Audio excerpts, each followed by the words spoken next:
Assalamualaikum warahmatullahi wabarakatuh. Good morning students. Good morning everybody. How are you today? We hope all of you are always in best condition, always be healthy and always be happy. Baik, selamat pagi semuanya. Pada kesempatan kali ini kita akan belajar tentang recount text, yaitu pelajaran bahasa Inggris untuk kelas 8 semester 2. Siap semuanya ya? Coba siapkan alat tulis dan mari kita ikuti bersama-sama. Tujuan pembelajaran dari recount text kali ini adalah melalui pelajaran ini siswa dapat membandingkan fungsi sosial, struktur teks, dan unsur kebahasaan beberapa teks personal recount, lisan dan tulis terkait pengalaman pribadi.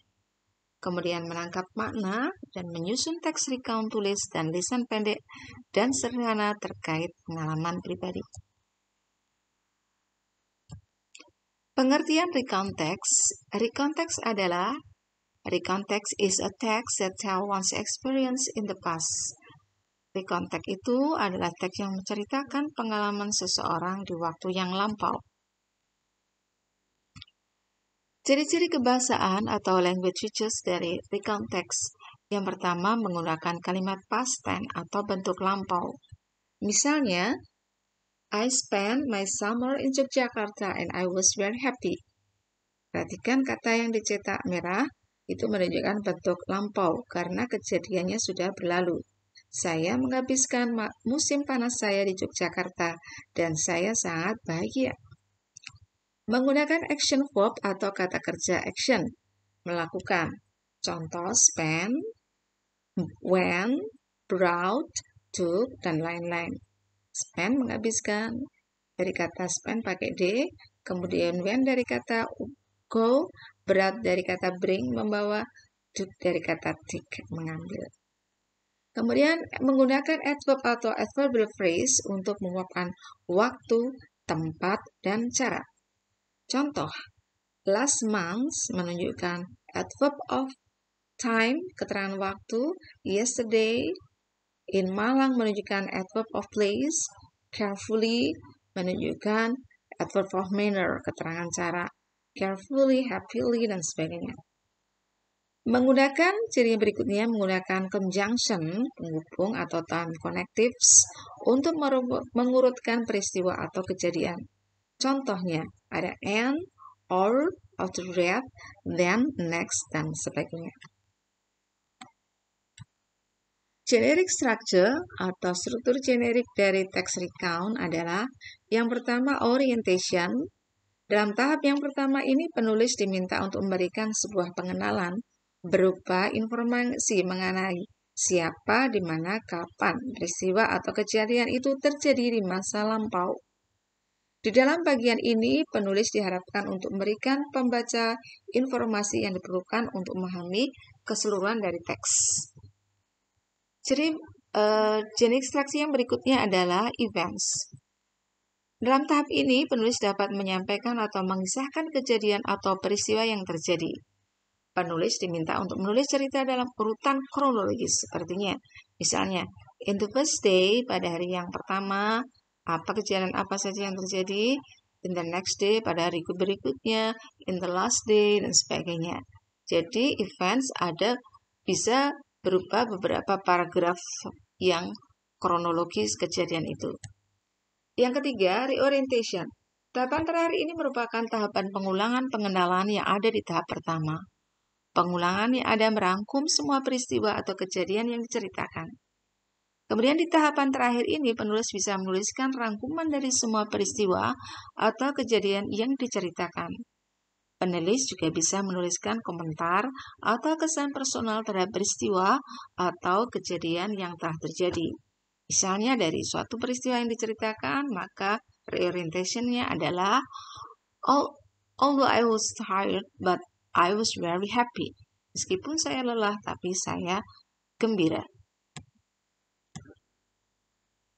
Macam-macam teks recount. Yang pertama, personal recount, yaitu teks recount yang berfungsi menceritakan tentang pengalaman pribadi penulis.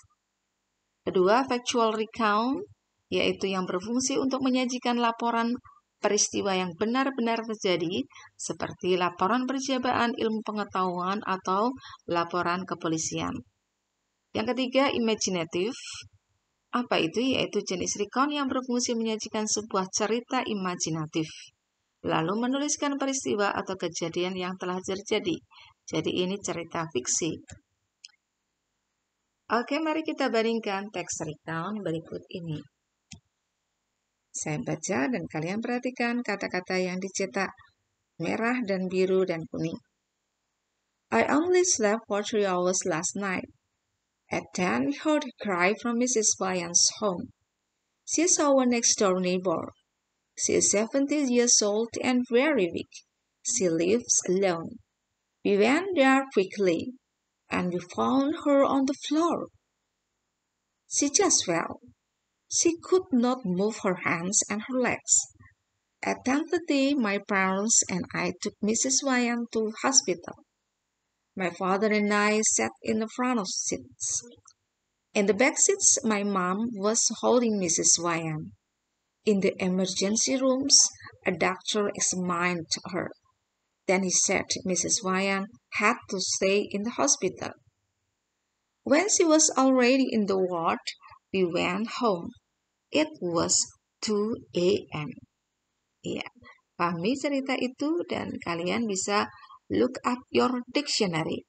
Buka kamus, beberapa kata yang kalian tidak mengerti artinya. Next, contoh berikutnya. Yesterday, my family went to the zoo to see the elephant.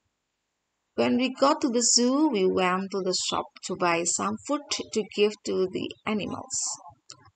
After getting the food, we went to the nocturnal house, where we saw some birds and reptiles which only come out at night.